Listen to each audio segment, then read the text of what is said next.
સુરતમાં ખાબકેલા મુશળધાર વરસાદથી ખૂબ નુકસાન થયું છે। સુરતમાં વરસાદે વિરામ લીધો પણ નુકસાનીના દ્રશ્યો હવે સામે આવ્યા છે। ઉધનામાં વેપારીઓએ દુકાનો ખોલતા જ તારાજી જોવા મળી। અમારા સંવાદદાતા સુરતથી કુશાંક સોની જોડાઈ ગયા છે। વધુ જાણકારી કુશાંક પાસેથી પ્રાપ્ત કરીશું। કુશાંક, વરસાદ રોકાયો, હવે ધીમે ધીમે પાણી પણ ઓસર્યા, હવે તારાજી અને નુકસાની કેવી સામે આવી રહી છે? જો ગત સાંજે 5:30 કલાકે વરસાદ રોકાયો, પરંતુ વેપારીઓની પરિસ્થિતિ એ પ્રકારની હતી કે દુકાનો અડધી પાણીમાં ડૂબી જાય તે પ્રકારની સ્થિતિની વચ્ચે અત્યારે વરસાદ રોકાતા હવે ધીમે ધીમે વેપારીઓ છે તેઓ બજારમાં પહોંચ્યા છે। અને હાલ અમે છીએ ઉધના વિસ્તારમાં આવેલ સોશિયો સર્કલ ખાતે। દ્રશ્યો અહીંયા આગળ આપણે બતાવી રહ્યા છીએ। અલગ અલગ જે એકમો આવેલા છે, અગરબત્તીની દુકાન હોય કે પછી ફર્નિચરની દુકાનો હોય, તે તમામ સ્થળો પર થયેલું નુકસાન છે તે અત્યારે અહીંયા આગળ સામે આવી રહ્યું છે। કારણ કે દુકાનની અંદર એટલો જ માલ સામાન હતો જે ભીનો થઈ ગયો અને તેને કારણે વેપારીઓને મોટું નુકસાન થયું છે। અલગ અલગ વેપારીઓ તો હજી સુધી પણ દુકાનો ખુલ્લી ન પડે તે પ્રકારની શક્યતાઓ છે। જે વેપારી છે તે અહીંયા આગળ આપણી સાથે છે, તેમની સાથે વાત કરશું। ક્રેડિટ સોસાયટીમાં પણ પાણી ઘૂસી ગયેલા હતા। સાહેબ, અલગ અલગ વેપારીઓએ હવે ધંધા રોજગાર ખોલ્યા છે, કયા પ્રકારની પરિસ્થિતિ અહીંયા આગળ ગઈકાલ હતી અને અત્યારે કેવી હાલાકી છે? કાલે સાહેબ સમજી લો કે અહીંયા આ શટલના લેવલ સુધી પાણી હતું। રાત્રે લગભગ 4 વાગ્યા સુધી બધા મેમ્બરો ભેગા થઈને પંપ લાવીને પાણી બહાર કાઢીને રાત્રે લગભગ 4 વાગે જેવું ગયા। અત્યારે આવીને બધા ખોલીને સૌની રીતે બધા સફાઈ કરે છે સાહેબ, પણ ખરેખર એક જ 10 જ મિનિટમાં પાણી ભરાઈ ગયું હતું।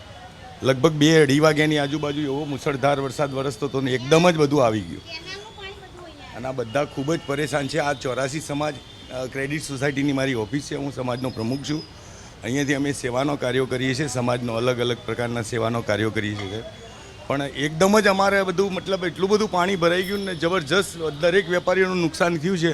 આ ભાઈ છે અગરબત્તીવાળા છે, બાજુમાં ઝેરોક્સવાળા છે, કમસે કમ 20 માણસો લાવ્યા હતા, પણ છતાં એમને કાઢતા તો પાણી ભરાઈ ગયું હતું સાહેબ। એમ પાછળના પણ દ્રશ્યો આપણે બતાવીશું। અલગ અલગ જે દુકાનો અહીંયા આગળ આવેલી છે તેમને પણ અત્યારે દુકાનમાંથી પાણી બહાર કાઢવા માટેની જહેમત છે તે ઉઠાવવી પડી રહી છે, કારણ કે અડધ દુકાનો છે તે પાણીમાં હતી અને તેવા સંજોગોમાં અત્યારે વેપારીઓ પહોંચ્યા છે પોતાની દુકાનનો માલ સામાન સલામત રીતે કાઢવા માટે। સાહેબ, પાણી અત્યારે અહીંયા આગળથી તો નીકળી ગયા છે, સુરતમાં અલગ અલગ જગ્યા પર હજી પણ પાણી છે, નુકસાન કેટલું આપણને અત્યારે થઈ રહ્યું છે ને અત્યારે શું સ્થિતિ? અમારે કમસે કમ 15 થી 20 લાખનું નુકસાન હશે મારી દુકાનમાં। એવી અહીંયા 25 થી 30 દુકાનો છે, મિનિમમ દરેકનું 5 થી 6 લાખ રૂપિયા નુકસાન હશે, તો 3 કરોડનું નુકસાન હશે। વરસાદ કાલે 5:30 વાગે રોકાઈ ગયો, એની પછી એસએમસીના અધિકારીઓ કે કોઈ આવ્યું કે તમને કોઈ માર્ગદર્શન મળ્યું ખરું? એસએમસીના અધિકારીઓ અહીંયા જોવા પણ નથી આવ્યા અને રોડ એટલા ઊંચા કરી દીધા છે આ લોકોએ કે બધું પાણી આ બાજુ જ રહે છે, પાણી જવાની કોઈ જગ્યા જ નથી। એસએમસીની કામગીરી આ વખતે બહુ ખરાબ, એટલે બહુ ખરાબ થઈ ગઈ છે। મેયરને પૂછ્યું, મેયરનું કહેવું છે કે અમે તપાસ કરાવીશું, દર વખતે એકનું એક જ રટણ કરે છે, પણ ભોગવવાનો વારો તમારા વેપારીઓને આવે। મેયર તો ખાલી વાતો, એમને તો ખાલી વાતો જ કરવાની છે, પણ કોઈ એક્શન લેતા નથી અને પરેશાન અમે થઈએ છીએ।